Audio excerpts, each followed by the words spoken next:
21세기의 키워드로 우리의 역사를 살펴보는 시간입니다. 역사 데자뷰.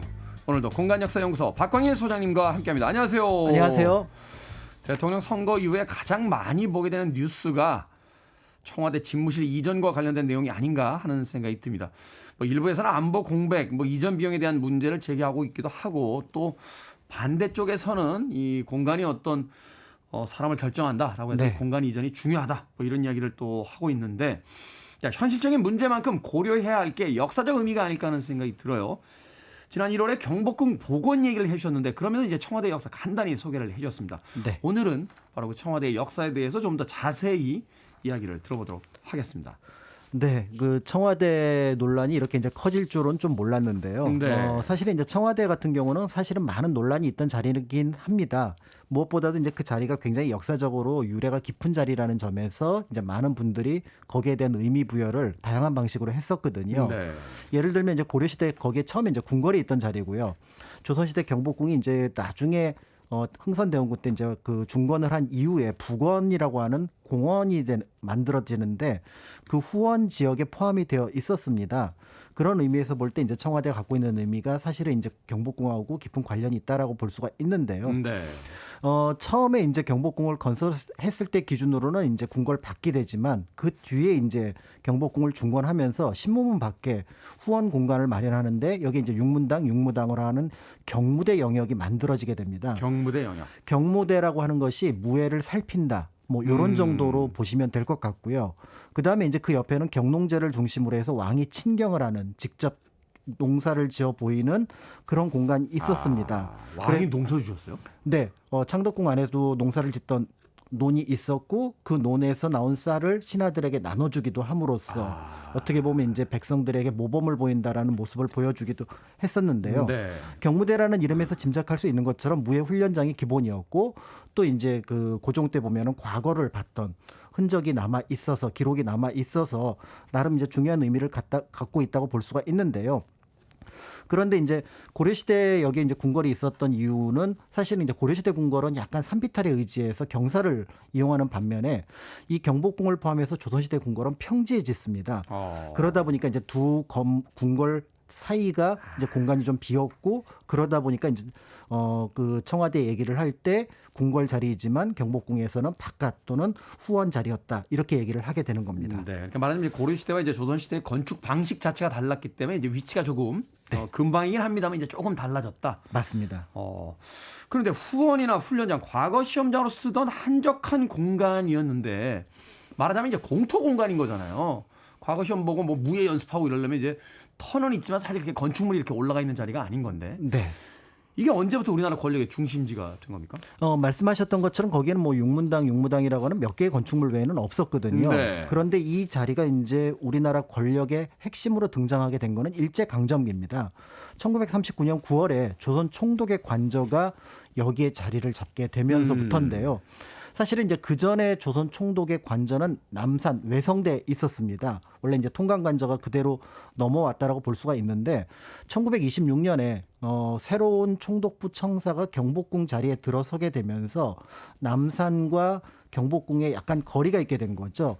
그러다 그렇죠. 보니까 과거에 보면 좀 떨어져 있죠. 네, 그러다 보니까 그 경복궁에 가까운 곳엔 지금의 청와대 자리에 경무대 자리에 이제 총독 관저를 짓게 되면서 그 공간이 이제 어떻게 보면 권력의 핵심 영역으로 이제 자리를 잡게 되는데요. 그런데 이제 널리 알려지지 않은 총독의 관저가 일제강점기에 하나 더 있었습니다. 그래요? 이게 사진으로만 남아 있는데요. 바로 용산에 있었습니다. 용산에? 네, 그래서 국립중앙박물관하고 용산역 중간쯤에 해당하는 공간인데요. 이 건물은 처음에, 그러니까 1908년에 조선주차군 사령관의 관저로 지었지만 이제 일제 침탈한 이후로는 총독의 관저로 변모를 하게 됩니다. 그런데 이 건물은 당시에 워낙에 커서 일본으로부터도, 그러니까 일본 본국으로부터도 예산 낭비의 전형으로 보이게 되면서 사실은 규모가 워낙 커서 잘 쓰이지 않았던 거죠. 그런 의미에서 볼 때 사실은 일제 강점기에 총독 관저가 이제 두 개가 있었는데 원래는 이 용산에 있는 관저를 그대로 쓰려고 했습니다. 네. 그런데 총독부와의 거리가 있었기 때문에 머니까. 네, 그래서 결국은 우리가 알고 있는 청와대 자리에 총독 관저를 지었다 이렇게 보시면 될 것 같습니다. 그렇군요. 이것도 뭐 어느 한 곳에 계속 오래 있었던 게 아니라 계속 이제 옮겨 다니는 그런 어떤 네. 시기였군요.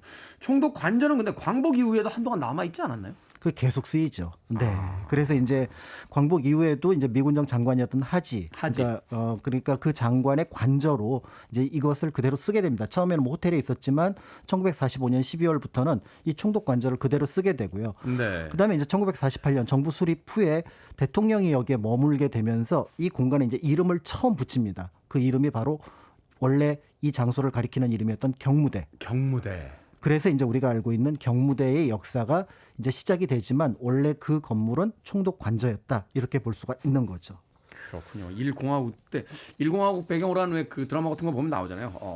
경무대에서 나왔습니다. 뭐 맞습니다. 얘기하는 게 있는데 바로 그 경무대군요. 그럼 청와대라는 이름은 언제부터 쓰기 시작했고 또 언제 지금의 모습을 갖추게 됐는지요? 경무대라는 이름이 나쁘진 않았는데 문제는 1960년 4.19 혁명을 겪으면서 학생들이 경무대를 향하면서 많은 희생을 하게 됐죠. 그러면서 경무대란 이름에 사람들이 어떤 이미지가 붙냐면은 부정적 이미지가. 독재의 이미지가 붙게 된 겁니다. 그러면서 이제 2공화국 때 윤보선 대통령이 여기를 청와대로 이름을 바꾸자. 마침 청기화가 얹어져 있으니까. 그래서 그때부터 경무대에서 청와대로 이름을 바꿨다라고 볼 수가 있고요. 미국의 화이트하우스처럼 이제 청색 기와가 있으니까 청와대. 이렇게. 네. 그래서 이제 그런 이름으로 바꿨는데 그 이후에 이제 이 공간을 조금씩 바꾸게 되거나 증축을 하게 됩니다. 예를 들어서 이제 1978년에는 지금 이제 4층 규모의 영빈관을 신축을 하게 되고요. 네. 그다음에 이제 5공화국 때는 뭐 현관의 위치를 바꾼다거나 하는 부분 증축을 하게 됩니다. 그리고 이제 지금 청와대 모습 은 6공화국 때인데 1989년에 짓기 시작해서 91년에 8월 15일 날에 이제 완성을 하게 되는데요. 이때 이제 지금의 본관과 이제 관저 공간이 분리가 되기도 했습니다. 사적 공간과 이제 공적 공간을 분리한 거죠. 맞습니다. 네. 그리고 이제 그 청와대에서 이제 삼청동 쪽으로 보면은 이제 기자회견 할 수 있는 춘추관을 이제 1990년에 짓게 되었으니까 대략 이때 이제 지금 청와대 영역의 모습이 완성됐다라고 볼 수가 있고요. 네. 그리고 이제 1993년에 일제히 잔재라는 이유로 김영삼 대통령이 옛 총독 관저 경무대 건물을 헐어서 지금은 빈터로 남아 있습니다. 그러니까 거의 지금으로부터 한 30년 전쯤에 이제 지금의 어떤 청와대의 이 구조가 이제 확립된 네. 뭐 그런 시기라고 이제 봐야겠군요. 네.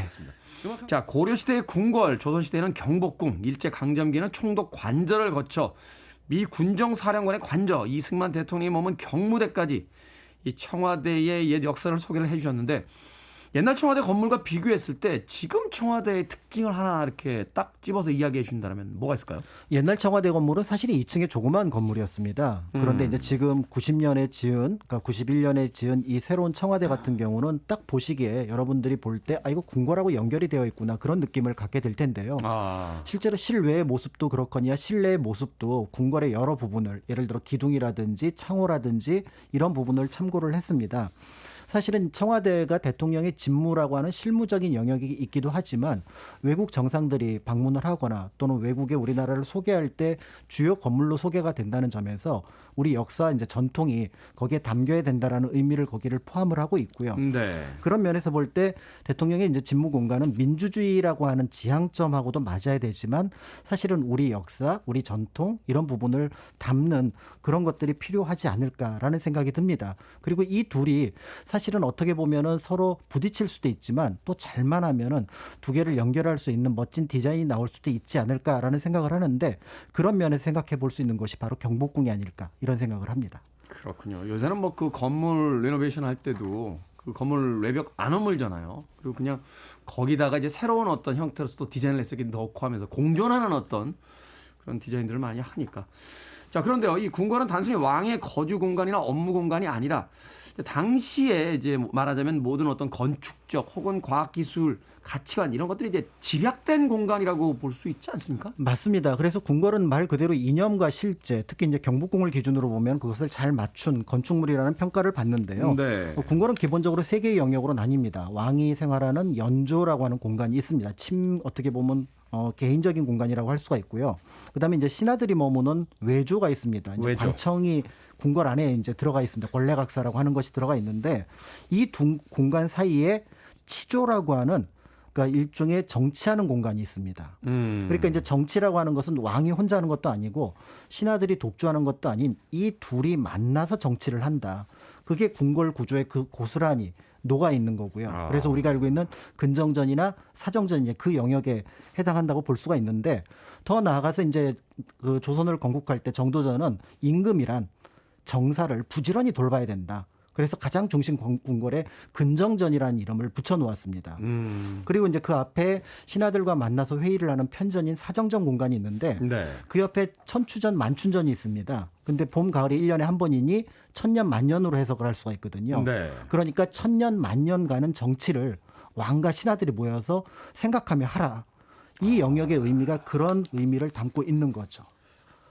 이 정치에 대한 어떤 그 포부라든지 어떤 그 철학이 참 대단했다라는 생각을 해보게 되는군요. 자, 지난번에도 이 1월 달에 이 코너에서 경복궁이 조선 궁궐 중에서 으뜸이다라고 말씀을 하셨는데 그 이유는 뭡니까? 뭐 널리 알려진 것으로는 이제 최초로 지은 궁궐이기도 하고요. 또 이제 법식에 맞춰서 남에서부터 북쪽까지 축을 제대로 갖춘 유일한 궁궐이기도 합니다. 축을 제대로 갖췄다는 게 뭐죠? 예를 들어 광화문에서부터 시작해서 그 다음에 이제 흥내문, 그 다음에 그 근정문, 근정전이 쭉 일직선상으로 남에서 북으로. 다른 궁궐들은 그 축이 한번 꺾이거나 아니면 동서축으로 만들어져 있거든요. 그러니까 프랑스에서 왜 베르사유 같은 그렇죠. 경우 개선문 중심으로 해서 이렇게 방사형으로 쫙 이렇게 길이 나가듯이 네. 중심에다 놓고 아주 그 축이 똑바르게 돼 있다. 네, 그래서 근정전에서 이렇게 내려다 보면은 저 멀리 서울시청까지 보입니다. 오, 그렇군요. 네. 그래서 이제 그런 부분도 있지만 사실은 이제 제가 볼 때 더 중요하게 생각하는 거는 하나는 서울과의 조화입니다. 그래서 서울과의 조화. 그래서 근정전 영역을 기준으로 했을 때 왼쪽에 인왕산, 오른쪽에 북악산이 보이거든요. 그런데 이 모습이 사실은 경복궁의 일종의 상징이 됩니다. 네. 그래서 경복궁을 똑같이 그 건물을 다른 곳에 짓는다고 하더라도 이런 산과 어울리지 않으면 경복궁의 제대로 된 모습이라고 볼 수가 없는. 그 근대 건축, 현대 건축의 유명한 명언 중에 하나가 그 건물을 들어다가 다른 공간에 놨을 때 그 건물이 어색해져야 그렇습니다. 그게 멋진 공간이다. 왜냐하면 지금 있는 곳의 공간에 맞춰서 그 건물을 만들었기 때문에 맞습니다. 그걸 들어서 다른 데다 갖다 놓으면 이상하게 보여야 제대로 만든 건축물이다. 뭐 이런 이야기가 있는데 네. 우리 조상님들이 그걸 예전부터 알고 계셨군요. 그렇습니다. 그래서 실제로 한양을 어떻게 보면은 도읍지로 정할 때 경복궁의 위치를 가장 먼저 생각을 했을 거고요. 네. 그렇기 때문에 경복궁의 건축은 한양과 그러니까 서울과 뗄래야 뗄 수가 없고요. 그다음에 이제 또 하나 중요한 거는 앞에 잠깐 궁궐 안에 권례각사가 있다고 말씀하셨는데 조선 전체를 통치하기 위해서는 훨씬 더 많은 관료들이 필요합니다. 네. 그 관료들이 바로 어디 있냐면은 광화문 밖에 6조 거리에 있습니다.